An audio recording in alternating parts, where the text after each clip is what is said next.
Food গধূলি ধাৰাবাহিকখনৰ আজি নিশা আহিবলগীয়া এপিছডৰ প্ৰমো বৰ্তমান মুকলি হৈছে আৰু আজিৰ প্ৰমোত আমি দেখিবলৈ পাইছোঁ ধাৰাবাহিকখন হ'বলৈ গৈ আছে খুবেই বেছি ইণ্টাৰেষ্টিং। বলকচোন চাওঁ আজিৰ প্ৰমোত কি দেখিবলৈ পাইছোঁ। আজিৰ প্ৰমৰ প্ৰথম ভাগত আমি দেখিবলৈ পাইছোঁ অনুৱে কৈ আছিল তাৰ মানে তুমি পলিৰ কাৰণে আমাকো বাদ দিবা। তেতিয়া আমি দেখিবলৈ পাইছোঁ প্ৰিয়াংশুৱে মাকক কৈছিল মই যিখিনি কথা ক'ব খুজিছোঁ মই নিবিচাৰোঁ যে এইখিনি কথাৰ কাৰণে এগৰাকী মাক আৰু সন্তানৰ মাজত সম্পৰ্কত বাধা হৈ থিয় দিম। তাৰপিছত আমি প্ৰমোদ দেখিবলৈ পাইছোঁ অনুৱে কৈ আছিল মোৰ জীৱনলৈ ভালেকেইজন পুৰুষ আহিছিল কিন্তু মই কেতিয়াও প্ৰণয়ৰ বাহিৰে কাকৈ নিজৰ হৃদয়ত নিজৰ অন্তৰত নাই স্থান দি নাপালোৱে।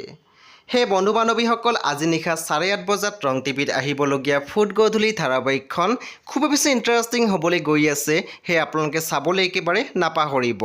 পৰৱৰ্তী আপডেটৰ বাবে আপোনালোকে মোৰ চেনেলটো ছাবস্ক্ৰাইব কৰি কাষত থকা বেল আইকনত টিপি দিবলৈ একেবাৰে নাপাহৰিব।